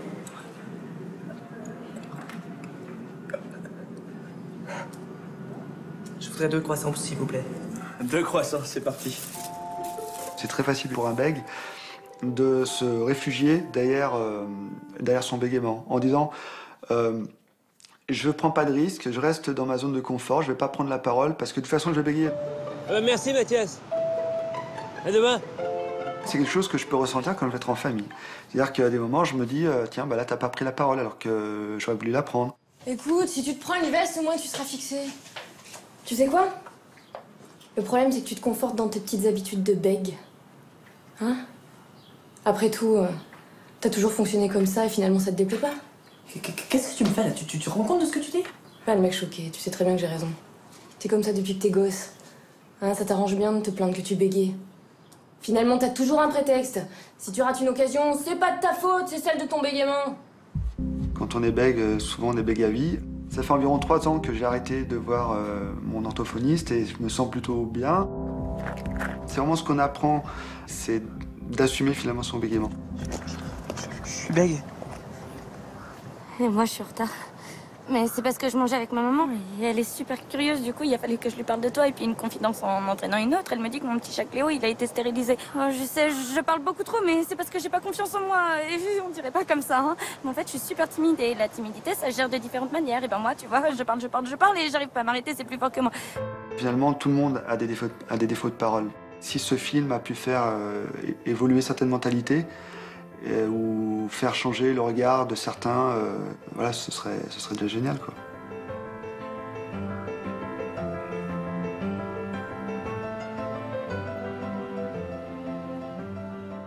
Alors pendant le reportage, mes amis m'ont rejoint, Brigitte, Céline et Luc. Je voulais avoir votre réaction spontanée. Il y a des choses que vous vous reconnaissez? Oui, quand il a demandé à la boulangerie, moi quand j'étais ado, je n'y allais carrément pas à la boulangerie parce que je savais très bien que ça allait pas du tout passer. Mais effectivement, après, quand j'ai appris certaines techniques, j'ai appris à aller à la boulangerie autre part et souvent j'avais prévu de demander quelque chose et finalement... Vous changez la commande? Oui, absolument. Qu'est-ce qui vous a touché là-dedans? Ce qui m'a touchée à la fin, là, c'est quand le garçon arrive à dire « je suis bègue » et elle « je suis en retard ». Voilà, Oui, c'est finalement que ça. C'est que ça, c'est ce que vous avez essayé de nous dire finalement. Donc il y a des points communs, c'est-à-dire que, dans la famille, oui, c'est assez facile. Absolument, oui, tout à fait. Donc là où les défenses... Qui tombent et où du coup, en effet, comme cet homme, je vais beaucoup plus bégayer dans un environnement qui m'est familier et bienveillant parce que je me laisse aller et que j'ai moins de défense, quoi. Mireille, dans un petit court-métrage, beaucoup de choses sont résumées. Tout à fait, c'est très, très, très bien fait. Ce qui est intéressant aussi, c'est le facteur bénéfice secondaire qui est évoqué. C'est à la fois une souffrance, mais effectivement, ça peut être mis en avant sur j'ai pas rencontré quelqu'un parce que je bégayais, je n'ai pas réussi ma vie parce que je bégayais, je n'ai pas fait le métier, etc. Facteur secondaire, vous appelez ça? Un bénéfice secondaire. Et donc Luc, Fabrice, ce réalisateur, fait ce court-métrage et il a aidé des gens, ce court-métrage? Ah ben oui, il a été d'ailleurs très apprécié. En fait, ce qu'il a voulu faire, et moi j'aime bien cette intention parce que depuis toujours, enfin ce souvenir-là en tout cas, je sais pas vous, mais le bègue c'est celui dont on rit dans les films, qui va être éventuellement le faire-valoir du personnage principal, mais c'est un peu le gros bêta dont on se moque, quoi. Et c'est vrai que souvent il y avait des films français avec Darry Cole ou Jean Lefebvre ou Francis Perrin qui jouait le rôle du bègue. C'est rigolo. À part peut-être une vraie exception, et vous me direz ce que vous en pensez, ça a été en 2010 la sortie de ce film, Le discours d'un roi. Alors est-ce que ici, vous l'avez vu? Oui, absolument. C'est une histoire vraie. C'est l'histoire vraie de George VI, nouveau roi de Grande-Bretagne qui accède au trône, qui a un lourd problème de bégaiement et qui doit prononcer à la veille de l'entrée en guerre de la Grande-Bretagne contre l'Allemagne nazie un discours historique du pourquoi la Grande-Bretagne entre en guerre. Et grâce à un orthophoniste australien, d'ailleurs on va voir avec Brigitte que les Australiens sont à l'avant-garde, à la pointe, à la pointe des traitements contre le bégaiement, eh bien il arrive à prononcer ce fameux discours, le discours d'un roi, et c'était notre... Et alors justement, je voulais savoir ce que vous aviez aimé, Marie-Noël, parce que bon, c'est un grand film, donc tout le monde l'a aimé, mais vous, ça vous a touché plus que nous? Oui, moi j'ai été particulièrement touchée par la relation entre le thérapeute et le roi, oui. Et puis le rôle de son épouse également, qui est accompagnante. Voilà, moi, c'est vraiment ce que je retiens parce que c'est l'illustration de ce que j'ai vécu avec Marie Simon, mon orthophoniste. Et vous, Mireille, c'est votre travail au quotidien? Sauf que c'est pas tous les jours un roi, mais c'est la même histoire. Non, c'est pas souvent un roi. Quoique, j'ai eu un enfant qui, après avoir vu le film, est revenu et m'a dit « Je savais pas que quand on était bègue, on pouvait faire le roi. » Oh, Beau. Joli ça. hein. C'est beau. C'est beau. On parlait Alors- d'estime de soi tout à l'heure, c'est magnifique. Voilà, on pouvait faire le roi. En plus de ce que disait Marie-Noël, j'ai bien aimé la façon dont a été filmée au début du film la crise de panique lors de la parole en public. Où là, ou bien à un moment avec le gouvernement, les membres du gouvernement aussi, on voit les distorsions visuelles et auditives, on entend le brouhaha, on voit que c'est dans le flou, et là on est vraiment dans quelque chose qui ressemble à l'attaque de panique. Et alors effectivement, on voit que du coup, vous dites que ça a décomplexé des enfants. Ouais. Et il y a d'autres gens qui sont illustres et célèbres. Et justement, on le sait pas, mais en fait, Julia Roberts, vous le saviez? Oui, oui. Ouais, enfin, vous êtes... Oui, oui, nous on fait la liste Et des voilà, vous patients faites- pour les alors, conforter. D'ailleurs, c'est sur votre site que je l'ai vu. Oui, attendez, et donc vous le saviez? Ah non, Julia Roberts. absolument pas. Ça vous fait quoi Julia de l'apprendre, Roberts. par exemple? Bah, finalement, elle n'est pas si... Si éloignée. Oui, si éloignée que ça. Elle est... Du coup, je la sens plus proche de nous, du coup. Vous le saviez que Julia Roberts... Non, je ne le savais pas. Mhm. Je suis étonnée parce que j'ai jamais entendu dans ces films, j'ai jamais entendu Vous avez bégayer. vu la version Oui, moi non française? plus. Alors, si vous avez été étonné, je vais, comme on dit chez moi dans le sud-ouest, je vais vous esbourdir. Parce qu'il n'y a pas que Julia Roberts. Albert Einstein. Einstein. Et si Winston. Non. Winston Churchill. Oui. Je sais ça parce que mon père s'appelle Winston. Ah bon? C'est vrai? Oui. Marilyn Monroe. Marilyn Monroe. Marilyn Monroe qui en plus avait la particularité de s'appeler Marilyn Monroe et qui butait sur le M. C'était certains ça va être le que, d'autres c'est le voilà. Donc vous confirmez? Alors je confirme, et une autre anecdote, c'est que elle avait très peu d'interviews face à un seul journaliste. Elle préférait des conférences de presse. Parce qu'à ce moment-là, elle était en représentation. Elle était plus... Dans l'intimité, voilà. bien sûr. Et donc, dans ces cas-là, elle ne bégayait pas comme ces acteurs qui ne bégayaient pas quand il y a il le joue. clap. C'est vrai qu'on a souvent parlé de Vincent Lindon Exactement. en interview qui peut donner cette sensation effectivement de buter sur des mots et qui ne bute pas quand il joue. Parce que là, c'est plus la personne qui parle, c'est le personnage. Vous saviez pour Marilyn Monroe? Oui, je savais, oui. D'accord. Parce que vous savez que ça me rappelle les bronzés font du ski. Ouais. Où il y en a un qui arrête pas de dire qu'ils ont tous chauve. Il dit Marilyn Monroe, elle était chauve comme un caillou. Ah oui. D'un coup, j'ai l'impression que tu nous appelles une info. Marilyn Monroe. Bon, donc vous saviez, vous confirmez. Parce que si c'était lui, j'aurais cru une blague. Non, je raconte pas des blagues dans Mille et une vies. L'acteur qu'on voit jouer, pour vous, est-ce que c'est quelqu'un qui souffre de bégaiement ou est-ce quelqu'un qui joue? Non, c'est quelqu'un qui joue. Je réponds pour vous. Pour vous? Moi, j'aurais dit, oui, moi, j'aurais dit le contraire, mais Qui je souffre de me bégaiement. trompe pas. Celui qui est dans la boulangerie. Oui. Et vous auriez dit quoi? J'aurais plutôt penché pour l'acteur. Pour l'acteur. Bon. En réalité, c'est un acteur. C'est un acteur, mais qui a été bien drivé, puisque son réalisateur est bègue. Et aussi, c'est un acteur qui, avant de faire des études de comédie, a fait des études d'orthophonie. Donc, il a vraiment... C'est pas rien. Il était fait pour le rôle. Il a été fait pour le rôle, absolument. Voilà. Mais c'est un film, en tout cas, qui a touché, parce qu'il a été projeté dans le cadre de la Journée mondiale du bégaiement en 2015. Et beaucoup de personnes souffrant de bégaiement, en tout cas, se sont reconnues, et comme vous, en tout cas, on était sensibles à ce qu'on dépoussière un peu cette image du bègue qui, un peu, est un couillon ou un gros bêta qui sert de faire valoir. Donc là, on a vu des extraits, on a vu que ça dédramatisait, et si on veut le voir en entier, on fait comment? Alors, on peut, c'est très simple, on va sur Internet, c'est un accès libre et gratuit, et on le voit. Donc, Fabrice, c'est le nom du réalisateur. Lui, c'est Luc. Merci, Luc. Et Céline, tu vas nous parler de quelqu'un qui a choisi vraiment d'en rire. Et c'est une manière d'aider aussi, de rire du bégaiement. Tout à fait. Alors, c'est vrai que Luc l'a dit justement, c'est le seul trouble, le bégaiement, qui prête à rire. Et dont on rigole bien volontiers dans les films, ou même dans les comédies, ou d'ailleurs même au quotidien. Et Laurent Lagarde a créé en 2009 un blog qui a quelque part changé sa vie parce qu'il s'est rendu compte qu'il y avait assez peu de sites, assez peu de témoignages sur Internet, à part sur les sites anglo-saxons, qui traitaient le sujet de façon un peu décomplexée, un peu humoristique, positive, et qui donnaient plein de petits trucs que les bègues utilisent au quotidien pour aller mieux. Donc, lui-même est bègue. Lui-même est bègue depuis qu'il a 6 ans. Il y a un grand-oncle qui était bègue dans la famille. On se dit qu'il y a peut-être des prédispositions génétiques. Il n'en a pas trop souffert dans son enfance, mais par contre, à l'adolescence, ça a été un enfer. Le lycée, les exposés, sa vie professionnelle. Et il a mis toutes ces stratégies d'évitement en place. Il s'est fait soigner, il a essayé la sophrologie, l'homéopathie, même... je crois, les guérisseurs, les magnétiseurs. Donc il a été assez loin. Donc il a également fait des livres. Alors je veux savoir si vous en avez entendu parler. Oui, tout à fait. Vous connaissez? Oui. Non, absolument pas. Pas encore. Vous connaissez? Oui, très bien, oui. Et donc, ça consiste en quoi? Alors, ça consiste à tous ces petits trucs, c'est des témoignages, tous les petits trucs qu'on met en place au quotidien. Alors moi, j'ai beaucoup ri en le lisant déjà. C'est vrai qu'on s'est marré. Voilà, on s'est vraiment barré. Déjà, il dit, prenez-vous pour Julio Iglesias, par exemple. Quand vous êtes comme à la boulangerie, là, on l'a vu dans le petit film, dans la queue, derrière vous, il y a des gens qui attendent. On se tripote la poitrine en donnant le pain. Non, presque. Alors, en quoi ça m'a aidé? Julio, par exemple, il parle sans trop particuler, avec cet air langoureux. Là, il faut imaginer être Julio Iglesias, sortant de chez le dentiste. Donc, en plus, avec une double anesthésie. Et là, il doit dire bonjour. Il bégaye sur le B, il se met dans la peau de Julio Iglesias avec son anesthésie dentaire et il saute le B.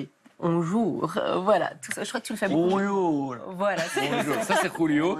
Et ça ressemble à la fameuse technique de, comment vous l'appelez? De l'Erasme. C'est-à-dire ne pas dire la première lettre. Voilà, c'est celle-là. C'est cette technique-là. Il donne également des conseils pour draguer. Déjà, draguer son orthophoniste. Ça fait partie de la thérapie.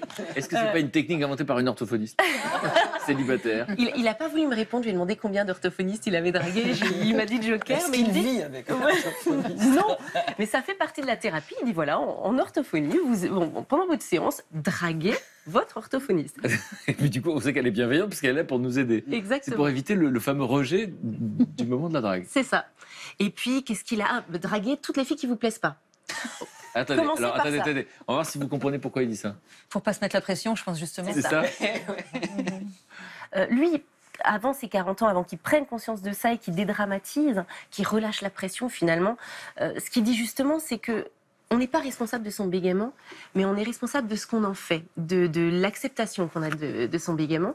Et avant, il n'osait pas décrocher le téléphone. Après, il a fait toutes les petites annonces. Donc il appelait, par exemple, il voyait une annonce pour un lave-vaisselle, il appelait. Même s'il n'avait pas besoin de lave-vaisselle. Pas du tout. Il appelait pour s'entraîner. Et ce qu'il dit très justement, c'est que l'orthophonie ne suffit pas. À un moment donné, il faut s'accepter, il faut accepter le bégaiement. Et comme moi, j'adore son exemple de James Bond, il dit James Bond, quand il part en mission, il va voir Q avec... il va chercher son stylo et puis sa voiture à siège éjectable. Tous les outils. Voilà, là c'est pareil. Il faut qu'on prenne chacun les outils qui nous correspondent et qu'on fasse avec, qu'on apprenne à faire avec. Et c'est que des exemples très très drôles comme ça. Alors vous connaissiez le site, c'est un site que vous aimez bien?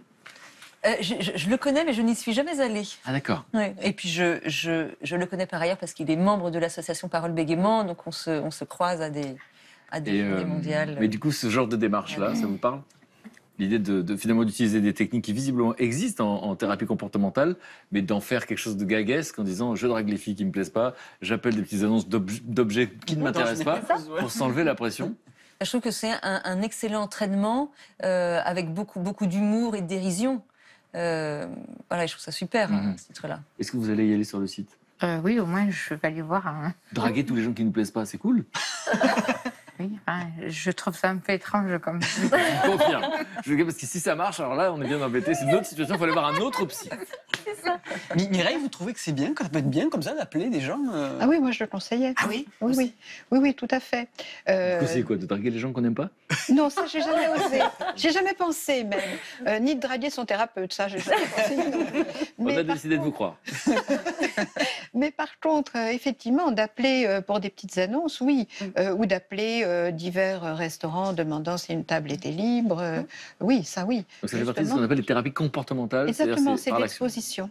Sur les thérapies d'exposition, et donc ça fonctionne très bien. Je confirme, parce qu'en orthophonie, il me faisait passer des coups de téléphone alors que j'en avais pas besoin, mais c'était justement pour me dépasser et m'entraîner. Et vous aviez la sensation que ça avait marché? Oui, bien sûr.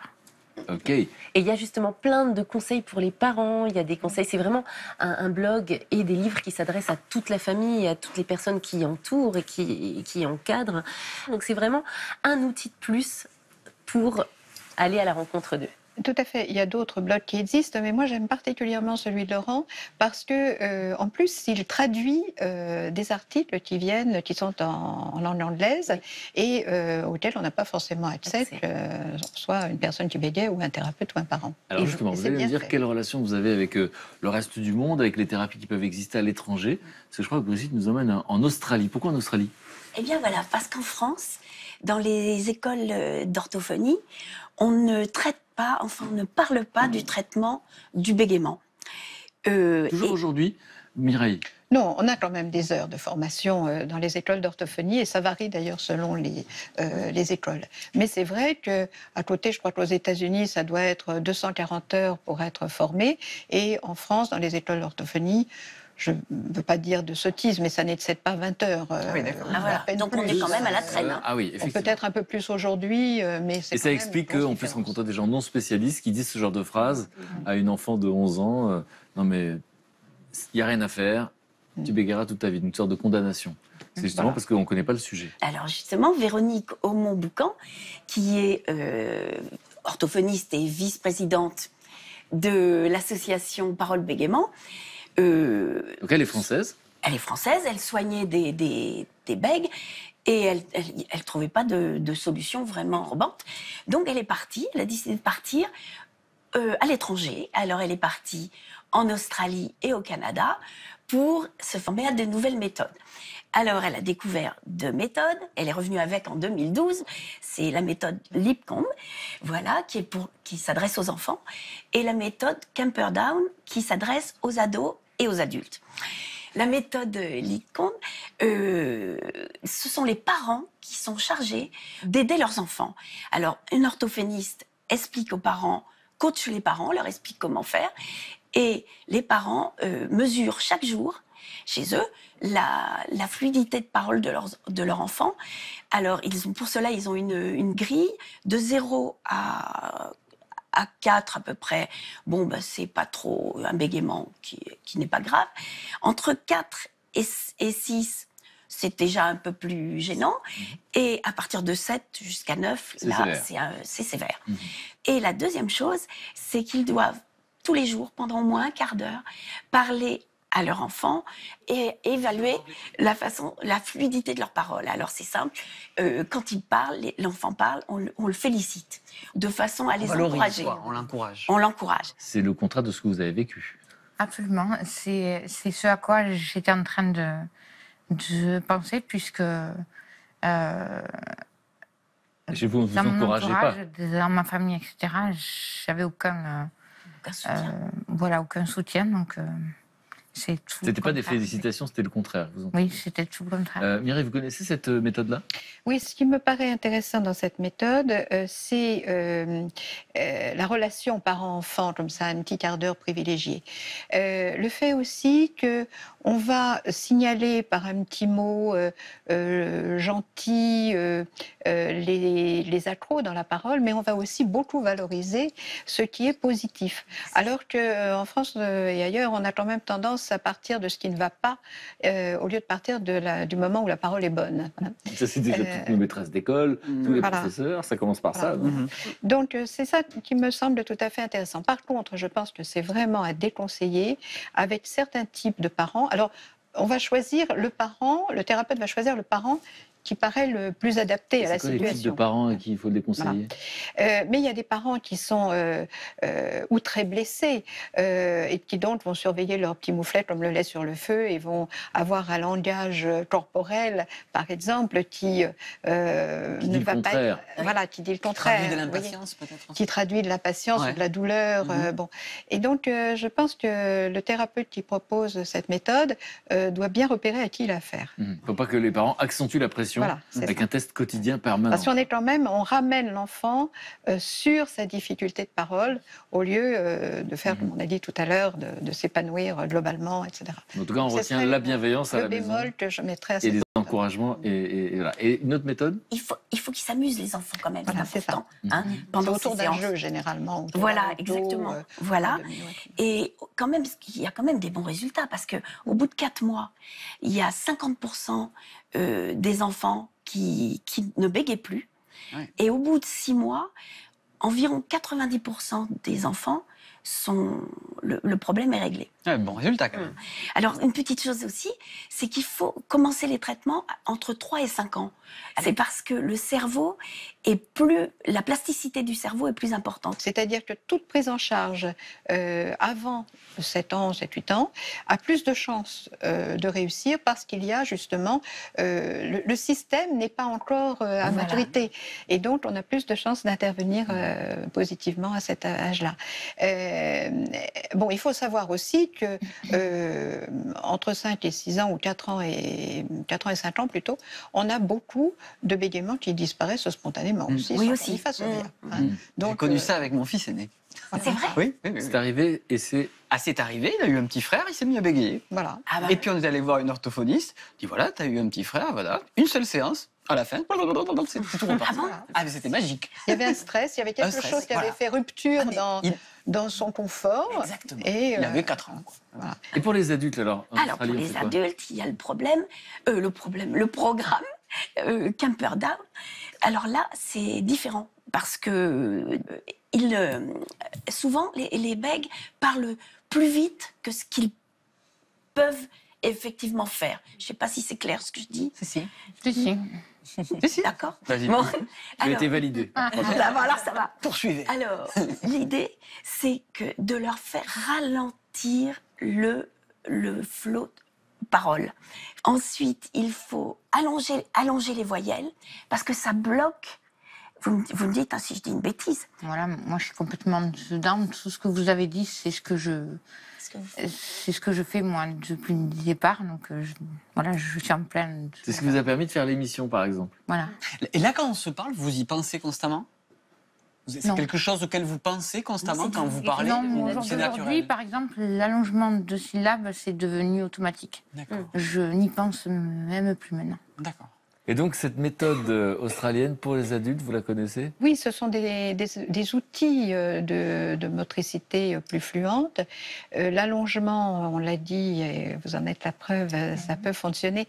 Dans certains types de bégaiements, n'oublions pas que tous les bégaiements ne sont pas les mêmes. Alors, vous êtes auteur d'un ouvrage aux éditions d'Il Jacob, Le bégaiement, comment le surmonter, avec donc Marie-Pierre Poulin, oui. qui a coécrit avec vous, et vous proposez de s'aider soi-même.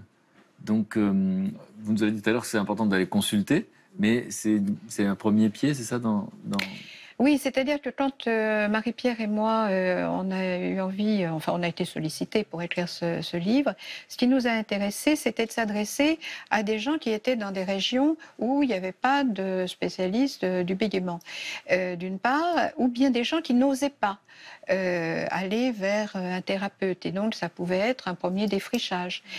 C'était aussi des gens qui en avaient soupé de différentes tentatives dont ils considéraient que ça n'avait pas été suffisant et qui pouvaient trouver quelque chose de nouveau puisque on a une formation de comportementaliste et on a beaucoup travaillé sur les idées, sur les cognitions dysfonctionnelles, hein, comme ça ne va pas marcher, etc. Donc tout ce qui peut être en anticipation de difficultés. Et puis on s'est aperçu que les orthophonistes aussi ont trouvé des choses intéressantes à proposer. Oui, parce qu'on a compris qu'ils n'étaient pas spécialement formés dans ce pays. Donc soit ils vont en Australie, soit ils achètent votre livre. Non, je pense qu'il y a des possibilités de formation meilleures. Voilà, c'est ça. Ok, donc en tout cas, merci Mireille d'avoir apporté votre éclairage. Je voulais savoir finalement pourquoi c'était important pour vous d'être là. Il y a un souci de transmission. Qu'est-ce que vous aviez envie de nous dire, juste en étant là déjà?